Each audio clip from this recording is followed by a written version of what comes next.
Hello, on se retrouve aujourd'hui dans une nouvelle vidéo qui va être la vidéo introduction, présentation de ma chaîne parce que j'ai décidé que je voulais faire des vidéos d'histoire de l'art sur cette chaîne YouTube et je me trouvais ça un peu bizarre de juste balancer des vidéos d'histoire de l'art comme ça sans contexte, sans que vous sachiez qui je suis, et ça va me permettre aussi de faire des petits disclaimers avant de commencer.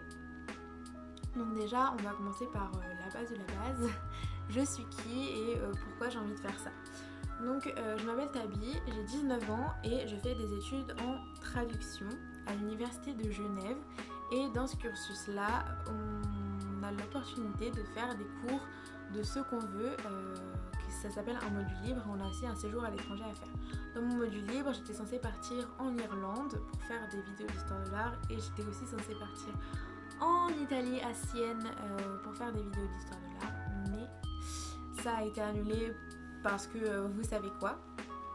Donc j'étais un peu triste que ce soit annulé, que je puisse pas faire ça, mais j'ai quand même décidé de saisir l'opportunité qui m'était donnée de faire des cours que je voulais à l'université de Genève, et j'ai du coup décidé je dis beaucoup trop du coup, j'ai décidé que j'allais faire des cours d'histoire de l'art qui étaient proposés pour le bachelor, donc l'équivalent de la licence en France.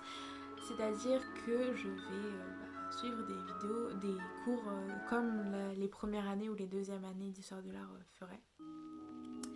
Voilà, donc ça c'est pour la base. Donc vous comprenez bien en disant ça que je suis pas une experte en la matière, que je suis ni chercheuse, ni experte, ni professeure, ni étudiante qui fait 100% de l'histoire de l'art. C'est juste que je suis passionnée de ça et j'ai décidé j'ai décidé de suivre des cours. J'ai suivi des cours et j'ai lu plein de livres, je me suis informée, j'ai regardé des documentaires, voilà, ça je vous en parlerai peut-être dans une autre vidéo, c'est pas le sujet là maintenant.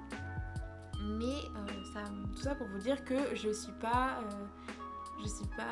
une experte en histoire de l'art, j'ai pas écrit de livre, mais je suis passionnée de ça et je vais essayer de vous partager ma passion parce que je trouve que c'est quelque chose de super intéressant et qui mérite qu'on lui accorde un peu plus que juste 2 heures de cours par semaine.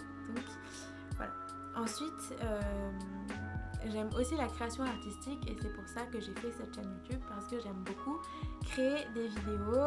J'ai déjà fait quelques-unes de mes vidéos. D'ailleurs, il y en a où c'est que du montage, où moi j'ai rien filmé personnellement. Mais j'aime bien créer de cette manière-là, avec ce support-là. Et je me suis dit qu'allier les deux, ça pouvait être quand même vachement chouette. Ça pouvait faire quelque chose de cool. Donc c'est parti pour des vidéos d'histoire de l'art. Mais d'abord, comme j'ai dit, je voulais préciser que moi j'étais personne entre guillemets dans ce domaine-là, et que ma chaîne serait également un fourre-tout. Vous avez vu, il y a déjà plusieurs types de vidéos. J'ai fait un vlog, je fais des vidéos de montage sur des thèmes astrologiques, etc. Et j'ai fait aussi des vidéos de chant, etc. parce que je suis pas passionnée par un seul truc dans ma vie, et c'est ce qui en est cool. Du coup, j'aimerais me servir de cette plateforme pour vous partager tout ce que j'aime et le faire par un moyen que j'aime aussi, c'est-à-dire la vidéo. Peut-être je me répète, je sais pas. Donc pourquoi cette chaîne? Par passion d'abord, comme je viens de le dire, et ensuite parce que ça m'offre une liberté plus grande que juste suivre des cours à l'université, rendre des projets. C'est mon propre projet que je voulais faire en 2021 et je suis contente de me lancer enfin là-dedans, parce que ça fait pas mal de temps que j'y pense. Et enfin, ça pourra me servir de portfolio. Je suis désolée, j'ai mon carnet pour rien oublier. Mais ça pourra me servir de portfolio, c'est-à-dire que quand je finirai mes études de traduction, j'aimerais travailler notamment avec des musées, des institutions culturelles, etc. Être médiatrice culturelle, traduire des livres d'histoire de l'art ou autres. Mais j'aimerais bien travailler dans ce domaine-là, et ça peut servir de preuve, entre guillemets, comme un book pour des artistes, que j'y connais un peu quelque chose. Je suis pas, comme j'ai dit, je suis pas la science infuse, j'ai pas la science infuse, mais je suis pas non plus une novice, parce que je m'informe, je suis curieuse là-dedans, et ça me permettrait de faire mes preuves, entre guillemets, pour me lancer dans ce domaine-là. J'aimerais aussi que ma chaîne, même s'il n'y a pas de domaine précis, ça reste quelque chose de ludique, d'assez fun à regarder, parce que je veux pas faire des documentaires de 1 heure à chaque fois. Je pense que le format comme le sujet des vidéos peuvent varier évidemment. Je me mets pas de barrière à ce niveau-là, comme je vous l'ai dit. J'aimerais qu'elle soit instructive, donc j'espère vous apprendre des choses j'espère que vous sachez. J'espère que vous ne sachez. Non, j'espère que vous savez. J'espère que vous ne savez pas tout de ce que je vais dire en vidéo, sinon vous allez un peu vous ennuyer. Mais dans l'idée, j'aimerais vous apprendre des choses de manière un peu ludique et pas comme un professeur pourrait apprendre à ses étudiants, mais plutôt comme une amie qui vous raconte des anecdotes. J'ai fait un disclaimer au début en disant que j'étais personne entre guillemets, mais j'aimerais aussi m'excuser si vous vouliez voir des vidéos d'architecture, de sculpture. Peut-être qu'il y en aura, mais ça sera pas l'essentiel, on va dire, parce que moi j'aimerais me concentrer sur l'art pictural et le dessin, donc la peinture et le dessin.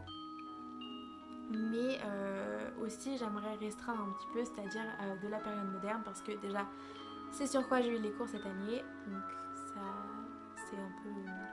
serait logique de commencer par là en tout cas, même si je me limite pas, je pense que commencer par là ça peut être bien. C'est-à-dire de la Renaissance au siècle des Lumières, le 18e siècle. Peut-être après aussi parce qu'il y a des courants que j'aime beaucoup comme l'impressionnisme, etc. Mais pour commencer, je pense qu'on va commencer par des choses que je connais et que j'ai vues en cours, donc voilà, ce sera plutôt pour ça. J'ai pas grand chose de plus à vous dire, si ce n'est que j'espère que vous allez apprécier le contenu. Je prends vraiment tous les commentaires que vous pourriez me faire, si c'est pour m'améliorer, si c'est constructif, etc. J'espère que vous revoir pour de prochaines vidéos assez vite. Normalement ça devrait arriver dans pas trop longtemps. Et je vous dis portez-vous bien et à la prochaine.